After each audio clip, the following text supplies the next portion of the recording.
پاک طیب طاہر زبان مبارک سے فرما دیجیے، کل میرے محبوب اپنی زبان مبارک سے فرما دیجیے۔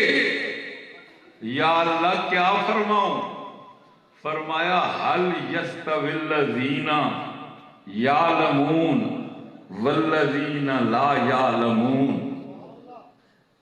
کیا علم والے اور بے علم برابر ہو سکتے ہیں؟ عالم اور جاہل برابر ہو سکتے ہیں؟ میرے بزرگوں اللہ کی قسم ہے، جس طرح رات اور دن برابر نہیں، جس طرح جنت اور دوزخ برابر نہیں، جس طرح عام انسان اور اللہ کا ولی برابر نہیں، اسی طرح ایک عالم اور ایک جاہل برابر نہیں ہو سکتا۔ جاننے والا اور نہ جاننے والا برابر نہیں ہو سکتے۔ آؤ قبلہ پیر صاحب، تو آپ خوش قسمت ہیں، خوش نصیب ہیں کہ آپ کو اس مرکز اہل سنت قمر الاسلام جیسا ادارہ نصیب ہوا ہے۔ یہاں صرف حافظ نہیں، عالم نہیں، بلکہ جو بچے یہاں سے فارغ ہوتے ہیں وہ اللہ کے پیارے محبوب کریم علیہ الصلوۃ والسلام کے عاشق اور سچے امتی بن کر نکلتے ہیں۔ کل یہ نہیں کہیں گے عالم اور حافظ بن کر والد فوت ہو جائے کہ چارپائی جلدی جلدی اٹھاؤ، دعا کی ضرورت نہیں۔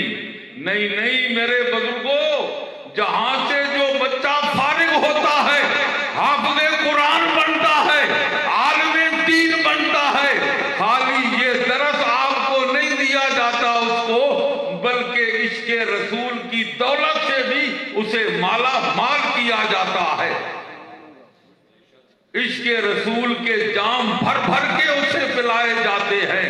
ادب رسول، اللہ کے پاک نبی کا ادب احترام سکھایا جاتا ہے، اور یہ اسے بتایا جاتا ہے کہ بیٹا فوتگی کے بعد جنازہ اٹھانا نہیں جلدی، بلکہ دعا مانگ کے، دعائے مغفرت کر کے اپنے والدین کے لیے صرف جنازے کے بعد نہیں، بلکہ ساری زندگی ان کے لیے بخشش اور مغفرت کی دعائیں کرنی۔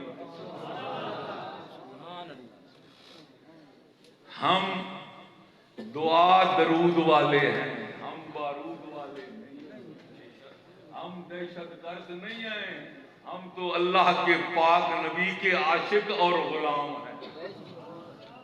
تو دعا فرماؤ اللہ وحدہ لا شریک اس ادارے کو قیامت کی صبحوں تک آباد و شاد فرمائے، دن 2 گنی رات 4 گنی ترقیاں عطا فرمائے، اور قبلہ استادی مکرم خطیب اہل سنت مناظر اسلام شیخ الحدیث و تفسیر حضرت علامہ مولانا گل محمد سیالوی صاحب دامت برکاتہم العالیہ کا سایہ اپنی اولاد پر، عوام اہل سنت پر، اپنے شاگردوں پر تا دیر قائم دائم فرمائے، اور اللہ تعالیٰ میرے استادی مکرم کو صحت سلامتی والی، خیریت عافیت والی زندگی عطا فرمائے۔